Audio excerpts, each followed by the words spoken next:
أخطر الأشياء التي أصبحت تهدد الإنسان في هذا الزمن وهو الإنسان بنفسه، نعم، والهاتف النقال والإعلام الفاسد القتال.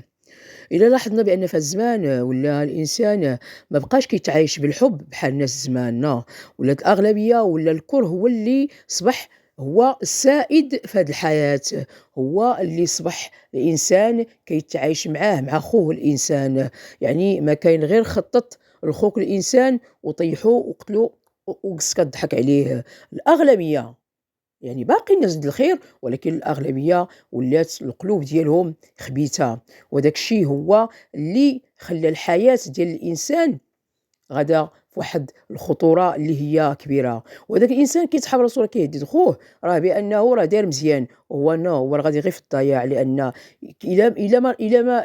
حنا كنا متكاملين، إلا في هاد الحياة ما عطيناش الحب بعضياتنا وقدّمنا الحب بعضياتنا والأمان والسلم والاستقرار والسلام، راه كلشي متضرر هنا وكلشي غادي للتهلكة، يعني غادي كلشي غادي للهلاك.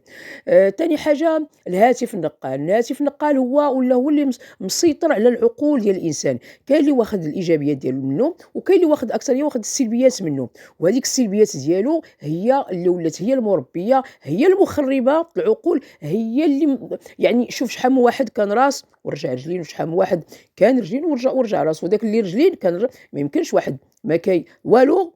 يعني ما عندوش شي حاجة ولا هو اللي غادي، يعني واحد ما والو لا ثقافة لا دين صحيح لا حتى حاجة، تلقاه هو اللي ولا الفوق ومول العقل اللي هو صالح واللي هو مثقف هو اللي ولا هو اللي سميتو. وهاد خلّي عليك أن الأوامر ما بقاتش سترة، ما بقاتش العيوب ديال الإنسان ولات الفضائح ولات كترات، الأمور خصها تكون سرية ما بين الدول باش كل واحد تمشي الدولة ديالو في واحد الخير وفي واحد الإنتاج وفي واحد ولا سميتو الشُّهى قبل الوقت، الإنسان السِّر كيتفشى قبل الوقت كيمشي، إذا حتى حاجة ما كت يعني كيما كيقول لك الخبزة إلا ما تسترات ما كتخمر، إذا ما بقاش داك ولا غير، وهذاك الشيء كيخلّي الحُسّاد أنهم اللي حاض شي اللي ضعيف كيحظى داك اللي عنده، إذا وكيولي يطمع ليه في رزقه، وكيولي خاصو يدير ليه جميع الطرق باش يخربوا، باش يدمروا، باش يضيعوا، باش يقتلوه. هاد حاجة أخرى قُلت لكم الإعلام الفاسد. الإعلام ولا هاد الوقت ولا مادي كتر ما هو ولا يعني عنده واحد الصفة اللي هي أنه متخلّق، ولا مادي كتر. إذًا خاصو المهم يشعل العافية، المال خاصو يجنيه، يا يفتن ما بين يعني ما بين الأفراد الأسرة، ما بين المجتمعات، ما بين الشعوب، يعني في العالم، يخرّب العالم. المهم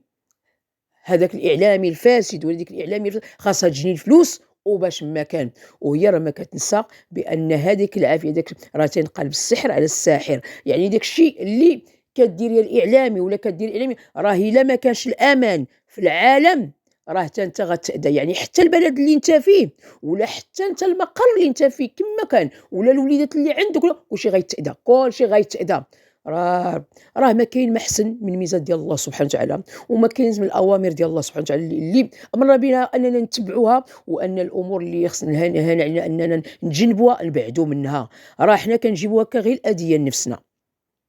يا خويا الإنسان ولا يا أختي الإنسان، المهم بصفة عامة، راه هاد الشي اللي كديرو راه ما مصلحة الإنسان تيفكر تيقول راه مصلحة، وهي راه مصلحته الذاتية وهي راه ما كاينش بصح، لأن كلنا حنا في هاد الحياة متكاملين، كلنا شي تيكمل شي، وإلا كان فيروس واحد يعني ملوث راه